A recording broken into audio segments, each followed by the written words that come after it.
The Rainbow Futurity coverage on StallionEsearch.com is brought to you by the sire, One Fabulous Eagle, standing at Royal Vista Ranches in Wayne, Oklahoma.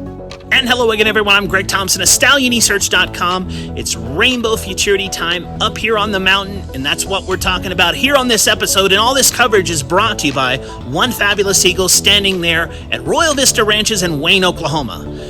Now, I went over to the barn of John Stinebaugh. John has the fastest two qualifiers going into the finals. The second fastest qualifier is the Rio Dosa Futurity winner, Jess Savin Candy. With his stablemate, the filly, Candy Dice, they make up the fastest two qualifiers going into this $1 million event. John, you got two nice qualifiers going into the Futurity. I mean, you're kind of sitting in the driver's seat. What's your thoughts going into this big Grade 1 race? I hope they don't mess each other up. I hate drawing next to each other, but you know, it's great both positions. I got the two leading riders here riding them. Surely they can stay out of each other's way. Talk to me about the fastest qualifier, the trial race. The filly. You know what? We always knew that it was a good filly, but you know, we got up here in the Rio Dosa, and I worked her, and she didn't work worth a hoot coming out of a pretty good schooling race at San Antone, and we scoped that filly, and she was entrapped. So we had to take her up and do throat surgery on her. So I missed the Rio Dosa completely, and that really angered her throat, and it stayed pretty aggravated for a couple of weeks till it calmed down where I could start training again. And so I got a breeze in her, and that was almost a disaster. She got about halfway down through there, and a horse going down the outside fence ducked over in front of her, and Calderon had to check her at a dead speed, almost collided. And so then he went around it and got a little work, and I had no time, so I run her in the maiden race, and Francisco wasn't here, and I let that other fella ride her, and I knew she was going to be flighty, and she kind of beat herself that day. But Calderon knew her in the trials, and we didn't know what she'd do much over 300 yards. We felt like she was going to go on down the track, and so she was pretty impressive. Little flighty, but she's a good horse, a fast one. Well, talk to me about the Rio Dosa Futurity winner. You know what? Every time I run that horse, I think always, I'm sure most people do, he always looks as ready as I can get him. But every time I run him, he seems to get readier. It's the craziest thing. I've never had a horse like that, not a 2-year-old.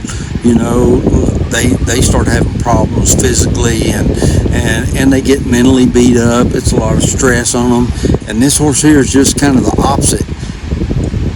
When I got ready for the Rio Dosa Futurity finals, I thought, well, he's as good as he can ever be. And then he got even readier, it seemed like, for the trials.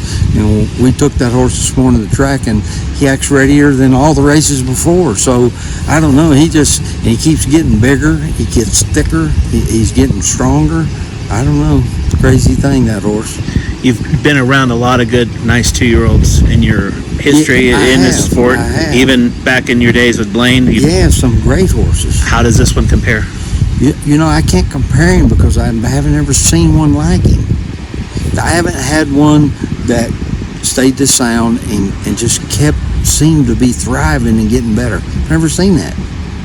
I mean, they get better as they go in time and mature into 3-year-olds and stuff like that. But this horse here is different than that. I don't know. It's hard to describe. I haven't seen one do that. I hope that he doesn't peak anytime soon. Maybe September, the first week, would be a good time to peak. Be a perfect time to peak. Yeah, but right now he's good, and he just seems to be loving life, and he likes his job, so we'll keep going. The fabulous One Fabulous Eagle, standing at Royal Vista Ranches in Wayne, Oklahoma, the second leading first crop sire of 2020, and the Grade 1 All-American Futurity runner-up winning son of one famous eagle, now is a force to be reckoned with, not only with his runners on the racetrack, but also with the gorgeous yearlings highlighting the yearling sales throughout the country. One Fabulous Eagle has produced runners like Jess, earner of $440,000 in his career thus far, and Prairie Meadows Gold Derby winner Cool and Fabulous, and Texas Classic Futurity finalist and Retama Park Derby finalist Big Eagle Gone. Standing at Royal Vista Ranches in Wayne, Oklahoma, the fabulous One Fabulous Eagle.